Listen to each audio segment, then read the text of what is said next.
Good morning. You listen to FloorDaily.net, and I'm Kemp Harr. This morning, my guest is Hector Narvaez, the Executive Vice President of Sales and Marketing for the Iris Group's USA operations, which includes Stone Peak. Hector, how you doing? Good morning, Kemp. Doing great.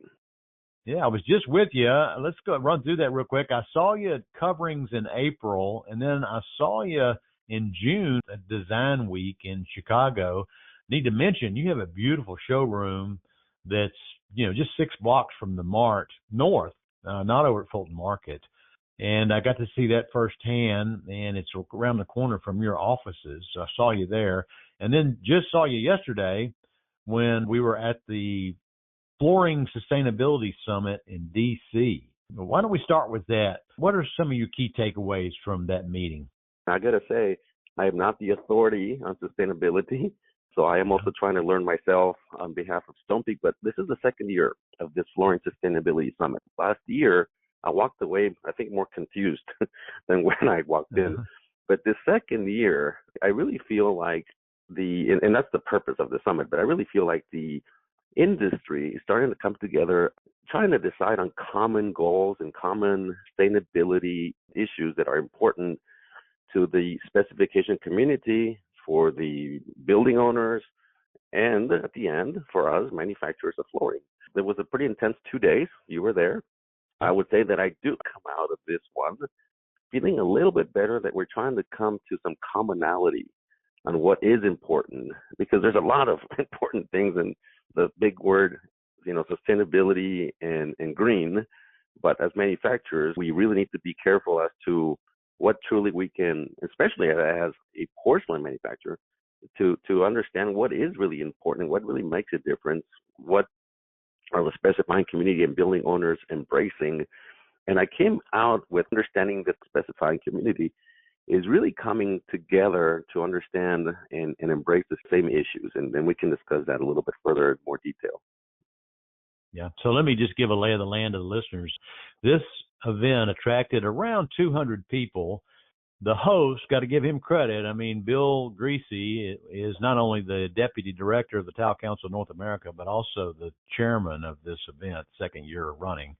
He does a great job. He ran a couple of the panels, and his opening keynotes, he had Corey Claiborne with the AIA and Peter Templeton with the USGBC, the Green Building Council, who's responsible for LEED. I mean, we started out with, like you say, almost information overload.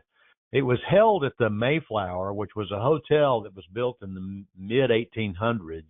We were laughing at the railings on the mezzanine level because, when that hotel was built, the waist level of the average man was about 24 inches, and now those railings aren't very high. But anyway, and then the second day, it was at the U.S. Capitol Visitor Center, which is quite a venue.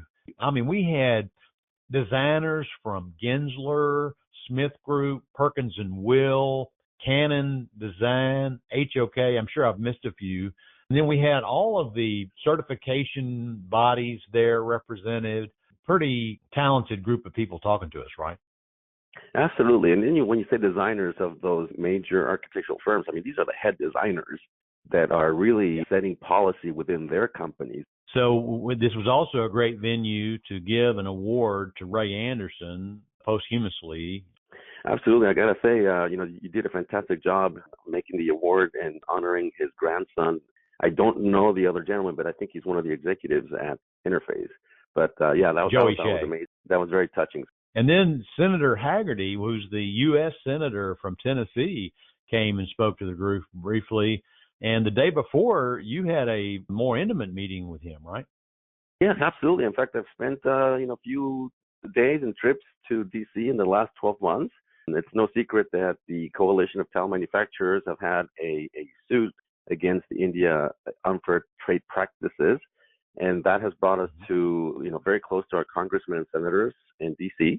Of course, as the manufacturing ceramic tile companies like ourselves, like Stone Peak, based in Tennessee, we're getting a lot closer to our state senators as well, and had a basically one-on-one discussion with Senator Haggerty to really look at our case. And the next day, when we were in the auditorium with 100 50 plus people, Senator Haggerty came to address us. It was a surprise visit to let us know how important, the efforts that we're taking on sustainability are looked at, in the community at DC. And I had a chance to, really, let's say, give us a pep talk. I think that Senator Haggerty is planning on helping get the Department of Commerce take a look at this thing from India again. So that's good news as well. So let's talk about the fact that you're a sponsor and you actually had a tabletop booth with some of your core messages. Iris Group is not just showing up at this meeting, but they're helping to put this meeting on, right? Absolutely. We voted that we were in favor of sponsoring it, and now the second year, and we've also, by the way, have a third year coming, the same dates next year in 2026. And I'm sure that Stone Peak will be part of that. For us, our ownership, the Minozzi family, sustainability is truly in their DNA and thus in the DNA of our company. And it's not a term that we take lightly, and we always want to be part of it. There's examples of Mr. Minozzi back in the 60s setting in the middle of Bologna, setting a stage where, he was already professing that ecology equals economy and how we need to be careful about, our world. I imagine in the early 60s in the middle of Italy when cars had consuming so much gasoline, it wasn't as popular, but it's because it truly is built into the DNA of our founders and into our company. And then we've had examples of our company going out there on a limb, building the world's first hydrogen-powered kiln. Pretty sure we'll never see a return on our investment, but it's not because of, we're doing it for a lower cost of production. We're doing it because we really truly believe that there has to be another way of firing kilns that is not consuming so much natural gas.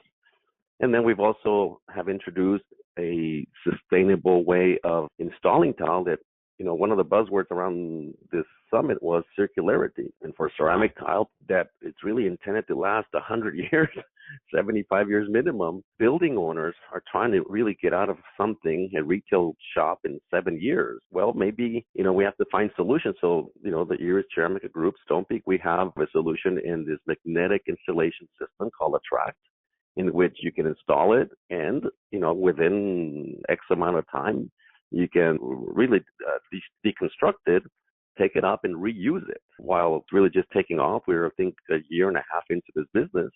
We've done already, some major installations, including, some of the major fashion houses doing their runway shows in Milan and other things. But, it's a small way that our company is looking out, not just, to cut costs, but the opposite is to build something that's a solution for a more sustainable world. It was enlightening to hear that panel of the principals at these design firms talk about how much sustainability is a factor in the materials they choose when they're designing a project. So it was good for everybody in the audience to hear that news. We're about to run out of time. I appreciate you spending time with us. Again, been talking to Hector Narvaez, the EVP of Sales and Marketing with the Iris Group, and you've been listening to Kemp Harr and FloorDaily.net.